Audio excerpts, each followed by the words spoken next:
Hello students, आज की इस वीडियो में मैं आपको बताऊंगा हरियाणा बोर्ड क्लास 10 हिंदी का क्वेश्चन पेपर मार्च 2025 में जो पेपर होगा आपका, जो डेट शीट के अकॉर्डिंग आ रखा है, उसमें जो पेपर है वो आपको जो है इस वीडियो में देखने को मिलेगा कि किस तरीके का जो आपका पेपर रहने वाला है। शुरू करते हैं वीडियो को। मैं हूं अजय और आप देख रहे हैं CCL चैप्टर। लेकिन वीडियो शुरू करने से पहले आपको बता दूं, अगर आपको हरियाणा बोर्ड क्लास 10th के किसी भी सब्जेक्ट के इंपॉर्टेंट क्वेश्चन या मॉडल पेपर सॉल्यूशन की वीडियो देखनी है, डिस्क्रिप्शन में प्लेलिस्ट का लिंक है, वहां से आप देख सकते हो। उसके अलावा आपको एक वेबसाइट बता देता हूं, गूगल पर जाओ, सर्च करो cclchapter.com। ये वेबसाइट बहुत काम की है। अगर आपको हरियाणा बोर्ड के लिए स्कोर करना है, टॉप जो है स्टूडेंट्स में आना है, रैंक करना है स्कूल में या डिस्ट्रिक्ट में, तो आपको जो है इस वेबसाइट पर हरियाणा बोर्ड का एक सेक्शन मिलेगा, वहां से अपनी तैयारी कर सकते हो। यहाँ पर आपको मॉडल पेपर, पुराने पेपर, सब चीज़ों की आंसर की साथ में आपको मिलेगी। इंपॉर्टेंट क्वेश्चन फ्री के लिए अगर बजट नहीं है, और अगर आप पेड PDF भी हमने लॉन्च कर रखी है, हरियाणा बोर्ड सेक्शन के अंदर आपको पेड PDF करके एक सेक्शन मिल जाएगा, वहां से आप हमारी जो है PDF भी परचेज कर सकते हो। अगर आपको किसी भी सब्जेक्ट में full out of full score करना है तो PDF आप परचेज कर सकते हो, रिवीजन कर सकते हो। उस PDF से आप जो है बाकी सभी स्टूडेंट से आगे निकल जाएंगे। तो आपकी मर्जी है, बाकी परचेज करना आपके ऊपर निर्भर करता है, ठीक है। मैं बस रिकमेंड कर सकता हूँ कि हाँ, आपको परचेज करनी चाहिए, जिससे आपको काफ़ी ज़्यादा हेल्प मिलेगी। अगर आपको ये लग रहा है कि भाई मेरे से पास भी नहीं हुआ जाएगा, वो बच्चे भी टॉप जो है स्टूडेंट्स की कैटेगरी में आ जाएंगे इन PDF को अच्छे से पढ़ाई करके। तो आपकी मर्जी है, बाकी खरीदनी हो तो वेबसाइट से खरीद सकते हो cclchapter.com से। अब देखो यहाँ पे जो है पेपर देखते हैं, पेपर किस तरीके का रहेगा आपका। फाइनल पेपर जो है सेकेंडरी एनुअल 2025 का, ठीक है। 80 नंबर का जो है पेपर आएगा, 3 घंटे का टाइम रहेगा आपका।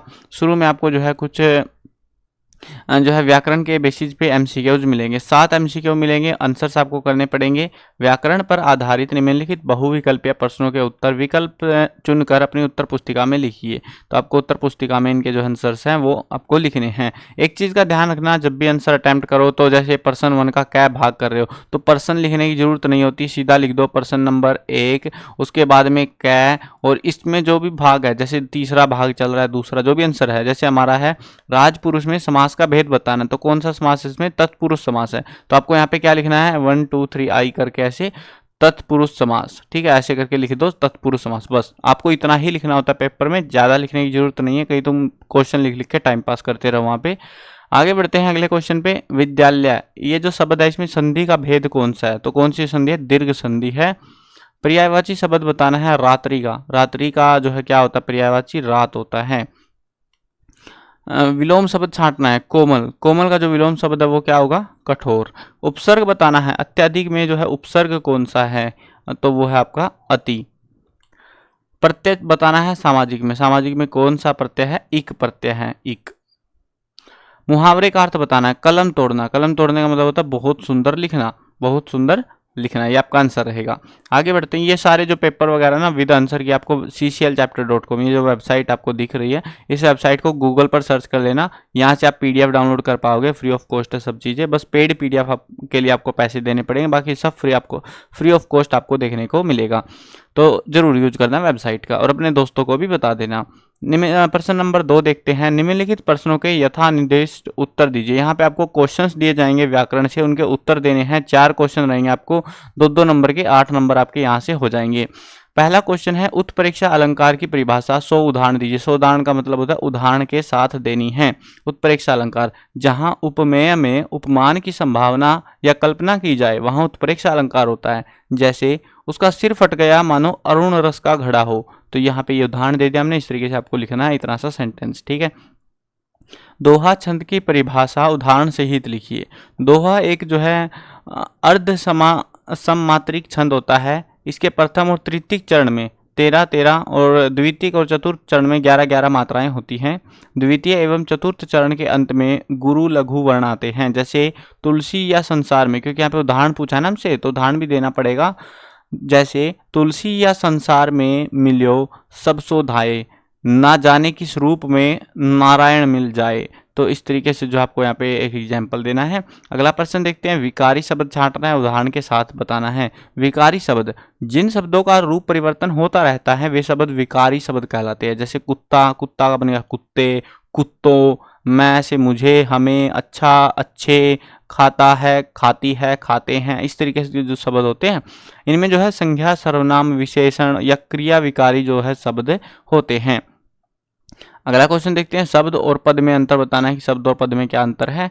एक से अधिक वर्णों से मिलने से बने सार्थक वर्ण समूह जो बनता है उसे शब्द कहते हैं। जैसे सोहन, खीर, मीरा, खेलता, ऐसे जो शब्द होते हैं। जब किसी भी प्रकार का सार्थक शब्द वाक्य में प्रयोग होता है तो वह पद कहलाता है, उस समय वो शब्द जो है पद बन जाता है। निम्नलिखित में से किसी एक विषय पर निबंध लिखना है। 5 नंबर का आएगा निबंध लिखना, विज्ञान वरदान। 5 क्वेश्चन आएंगे, इनमें से कोई सा आपको एक कर लेना है, बाकी इंपॉर्टेंट क्वेश्चन जो मैं कराऊंगा वहां से आप देख लेना। 5-4 मेन बता रखे हैं, पीडीएफ के अंदर भी बता रखे हैं कि आपको ये जो है निबंध करने हैं, कौन कौन से पत्र आपको याद करके जाना, सब चीज़ें बता रखी है एग्जाम के लिए पीडीएफ में, पेड वाली में, ठीक है। तो वहाँ से आप कर सकते हो, खरीद सकते हो पीडीएफ को। अब यहाँ पे जो है निबंध लिखना है। निबंध में जो है 3 चीज़ें होती हैं। पहले होती है भूमिका, इसमें हम ओवरव्यू देते हैं, वो होती है आपकी 1 नंबर की। उसके बाद हम डिटेल में सब चीज़ें बताते हैं, वो होती है आपकी 3 नंबर की। और तीसरा होता है उपसंहार यानी कंक्लूजन, तो वो होता है 1 नंबर का। इस तरीके से आपको 3 हेडिंग बनानी पड़ेंगी, तभी आपको टीचर जो है 5 में से 5 नंबर देंगे, नहीं तो आपको 4 नंबर ही मिलेंगे अगर आप बिना हेडिंग के भाग आए तो। 3 हेडिंग है, वापिस सुन लो, भूमिका, विस्तार, उपसंहार, ठीक है। तो इस तरीके से आपको जो है यहाँ पे 3 हेडिंग बना के लिखनी है। स्पेशली ये ध्यान रखना, भूमिका और उपसंहार ये जरूर हेडिंग में डाल देना, और विस्तार को जो है आप मतलब नेक्स्ट लाइन से जो है 1 लाइन छोड़ के स्टार्ट कर सकते हो इस तरीके से, तो भी टीचर समझ जाते हैं, ठीक है। अगला क्वेश्चन देखते हैं, जुर्माना माफी हेतु प्रार्थना मुख्याध्यापक को पत्र लिखना है, या फिर जन्मदिन की शुभकामना के लिए छोटे भाई को आपको यहाँ पे पत्र लिखना है। तो इसमें भी आपको सेम पैटर्न जो है रहेगा। देखो मैं यहाँ पे पत्र लिखना नहीं सिखा रहा, बहुत आसान होते हैं पत्र लिखना। आपको जो है शुरू में अपनी जो भी है सेवा में और ये ऐसे करके लिखते हैं ना, वो शुरू वाला जो चीज़ होती है वो होती है 1 नंबर की आपकी पेपर में।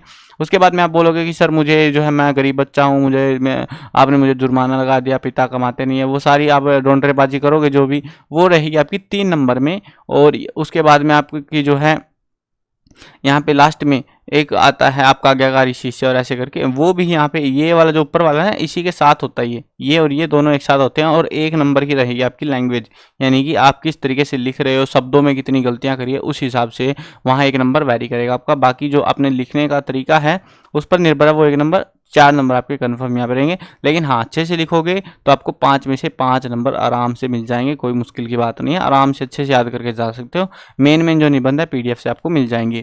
आगे बढ़ते हैं, उसके बाद आएगा आपका खंड ख, जिसके अंदर आपको जो बुक्स हैं आपकी क्षितिज वाली, तो यहाँ से आपको एमसीक्यू देखने को मिलेंगे। 6 नंबर के 6 एमसीक्यू मिलेंगे। जैसे पहला क्वेश्चन है, सूरदास के आराध्य देव कौन है? तो कौन है? श्री कृष्ण।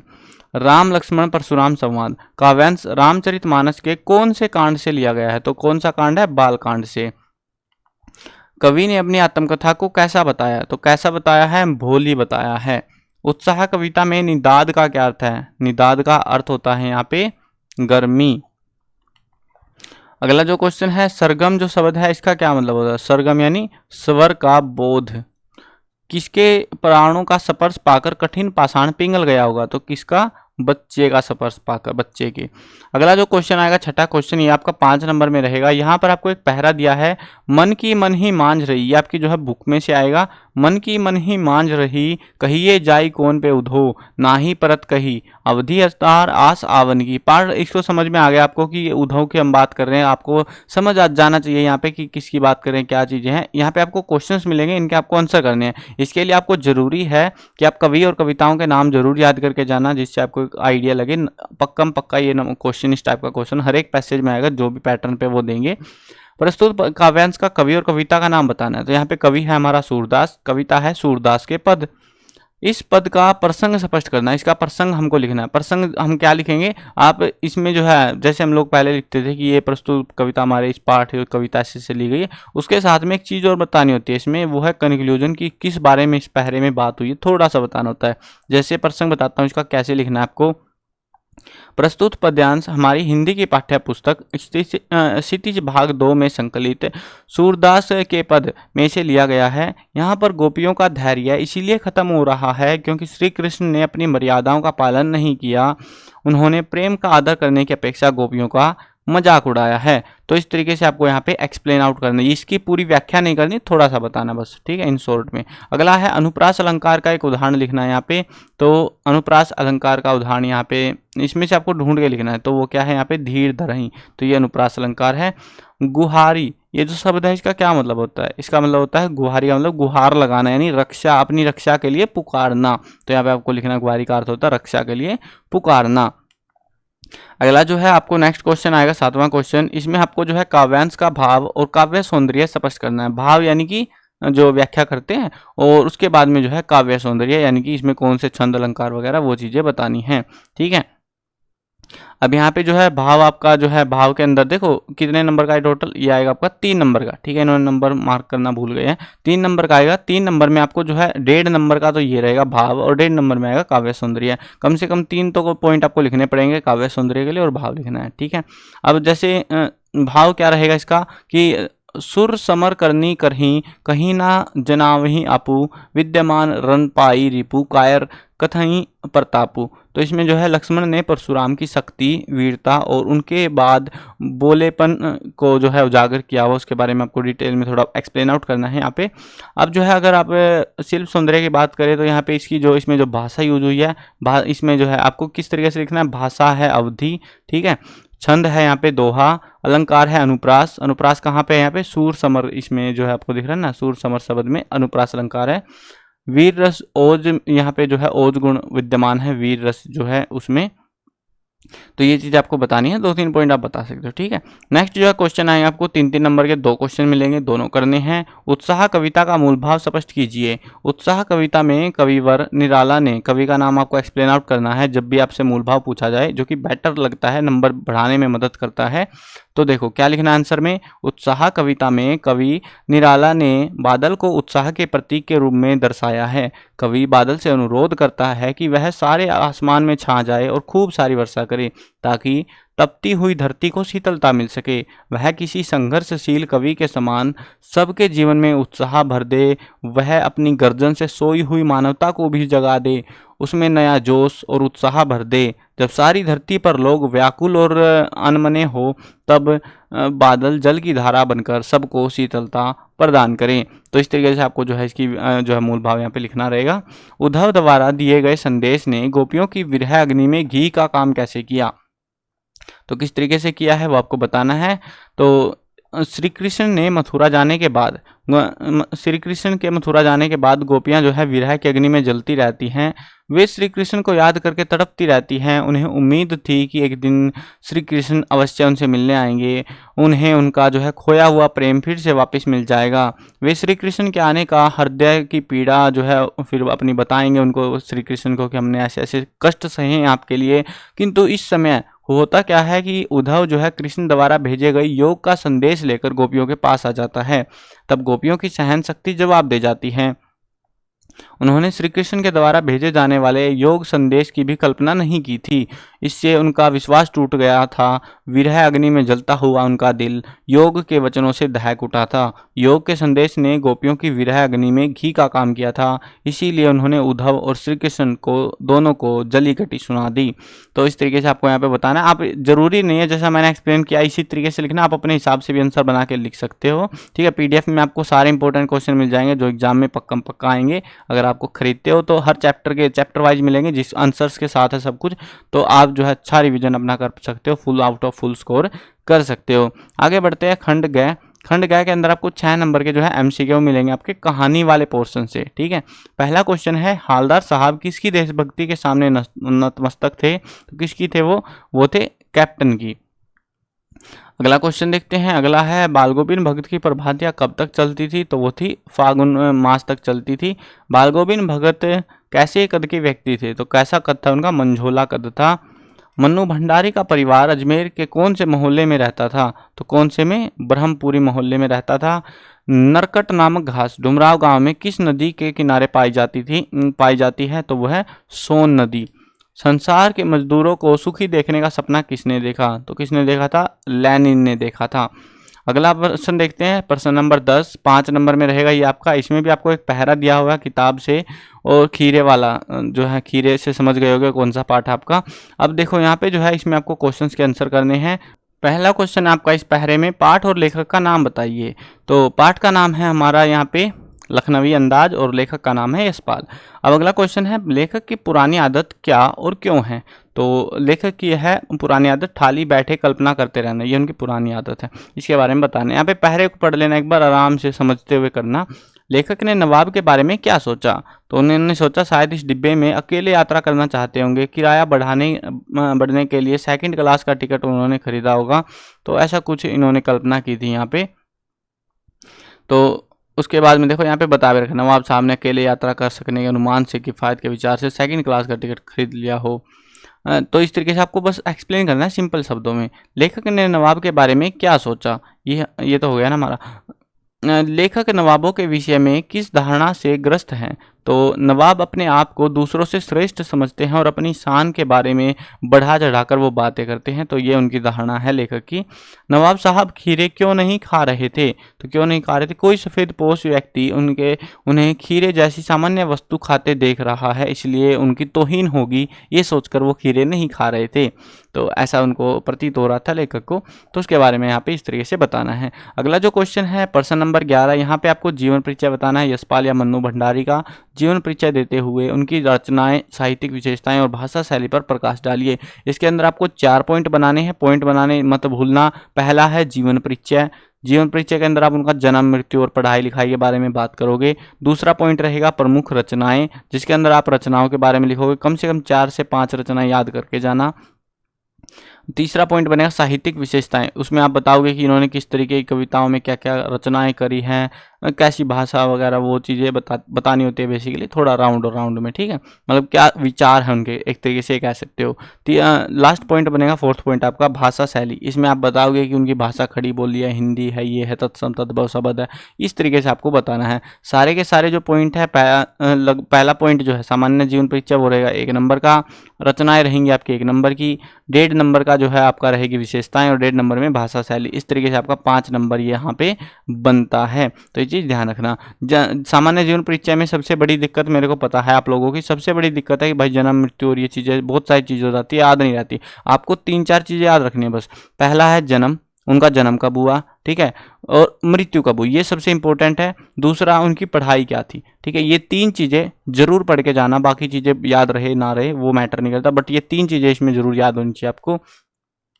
अगला क्वेश्चन देखते हैं प्रश्न नंबर 12, नेताजी का चश्मा, पाठ के आधार पर पान वाले का रेखा चित्र प्रस्तुत कीजिए। 2-2 नंबर के 2 क्वेश्चन रहेंगे आपके ये। पान वाले का रेखा चित्र बताना हमको।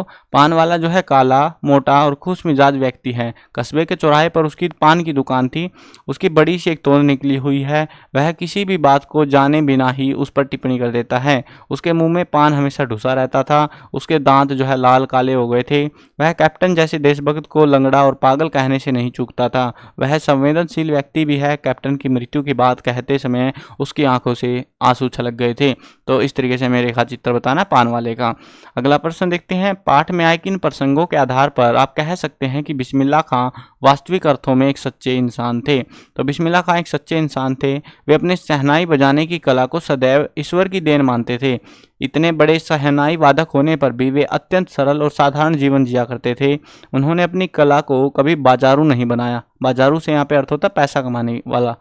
वह हवाई जहाज की यात्रा को बहुत महंगी समझते थे। कभी 5 सितारा 5 स्टार होटल में नहीं ठहरे। शहनाई बजाने की फीस भी उतनी ही मांगते थे जितनी उन्हें ज़रूरत होती थी। वे सदा सच्चे और खरे इंसान रहे थे। जैसा उनकी शहनाई बजाना मधुर था, वैसा ही उनका जीवन अत्यंत मधुर और सरल और सच्चा था। तो इस तरीके से आपको यहाँ पे एक्सप्लेन करना है। अगली जो बुक आएगी आपकी खंड ग में आएगी वह कृतिका भाग 2। कृतिका भाग 2 आएगी आपकी टोटल 7 नंबर की, जिसमें आपको 3 नंबर का पहला क्वेश्चन, फिर जो है आपको 2-2 नंबर के 2 क्वेश्चन मिलेंगे। यहाँ पर एक चीज़ इन्होंने बता रखी है, किन्हीं 2 प्रश्नों का उत्तर आपको देना है। यहाँ पे जो भी क्वेश्चन आपको देखने को मिल रहे हैं, मतलब इनमें से जो है कोई सा एक छांट लेना। शुरू में आपको ऑप्शन में देखने को मिलेगा। चलो देखते हैं। पहला क्वेश्चन है, माता का आंचल पाठ का मूल भाव स्पष्ट करना है। तो आपको बताना है, माता का आंचल पाठ में लेखक की बाल्यावस्था का अत्यंत आकर्षक रूप में चित्रण किया गया है। लेखक ने बताया है कि उसे अपनी माता पिता का भरपूर स्नेह मिला है। बचपन में कितनी निश्चित और भोलापन होता है, इसका साक्षात रूप पाठ में हमें देखने को मिलता है। बच्चे अपने खेल में जो है शामिल हो जाते हैं, खेलने लगते हैं। वहाँ किसी प्रकार का कोई भेदभाव, घृणा, जलन का भाव यहाँ पे नहीं होता। बच्चों की दुनिया के सजीव तस्वीर यहाँ पे अंकित जो है लेखक ने की हुई है, जिससे उसमें पूर्ण सफलता भी मिली हुई है। यानी कि किस तरीके से उन्होंने जो एक्सप्लेनेशन की है, एक बिल्कुल एक रियलिस्टिक तरीके से उनको प्रेजेंट किया हुआ है। अथवा में जो है क्वेश्चन देखो, साना साना हाथ जोड़ी। यात्रा वृतांत में लेखिका ने हिमालय के जिन जिन रूपों का चित्र खींचा है उन्हें अपने शब्दों में हमें लिखना है। लेखिका की जो है पहाड़ी यात्रा गंतोक से युमथांग जाने की आरंभ होती है। वह अपने पूरे दल के साथ जीप में बैठकर यात्रा शुरू करती है। जैसे जैसे जीप आगे बढ़ती जाती है वे देखती है कि हिमालय का प्राकृतिक दृश्य पल पल में बदल रहा है। अब हिमालय अपने विशाल रूप में दिखाई देने लगता है। आसमान में घटाएं फैली हुई हैं, घाटियों में दूर दूर तक खिले हुए फूल फैले हुए हैं। लेखिका हिमालय के चमत्कारी रूप को अपनी आत्मा में समेट लेना चाहती है। वह उसे दृश्य में एकात्मक हो जाती है। वह हिमालय को मेरे नगपति, मेरे विशाल कहकर सलामी भी देती है। हिमालय कहीं हरे रंग का कालीन ओढ़े नजर आता है, कहीं सफ़ेद बर्फ की चादर ओढ़े हुए नजर आता है, कहीं कहीं बादलों में छिपा हुआ लुका छिपी खेलते हुए सा लगता है। लेखिका को पर्वत क्षेत्र जादू की छाया, माया और खेल लगने लगता है। तो कहीं लेखिका उसे देखकर गहन विचारों में डूब जाती है। उसे वह परम सत्य का अनुभव वहाँ पे होने लगता है। क्योंकि ये लॉन्ग क्वेश्चन है तो आपको एस्टिमेटेड इतना आंसर तो लिखना पड़ेगा। अगला जो क्वेश्चन है वो देखो, झिलमिलाते सितारों की रोशनी में नहाया गंतोक लेखिका को किस तरह सम्मोहित कर रहा था। झिलमिलाते सितारों की रोशनी में नहाया गंतोक लेखिका के मन को सम्मोहित कर रहा था। इस सुंदरता ने उस पर ऐसा जादू कर दिया था कि उसे सब कुछ ठहरा हुआ सा और अर्थहीन सा लग रहा था। उसके भीतर बाहर जैसे एक शून्य सा व्याप्त हो गया था। तो इस तरीके से आपको इसका आंसर लिखना है। अगला प्रश्न है, मैं क्यों लिखता हूँ। शीर्षक, पाठ का उद्देश्य स्पष्ट करना है। मैं क्यों लिखता हूँ, अज्ञेय, कवि का नाम जो मैंने बताया था मूल भाव उद्देश्य की चीजें होती है, कवि का नाम इस्तेमाल करने की कोशिश करना। मैं क्यों लिखता हूँ अज्ञेय का एक प्रसिद्ध निबंध है।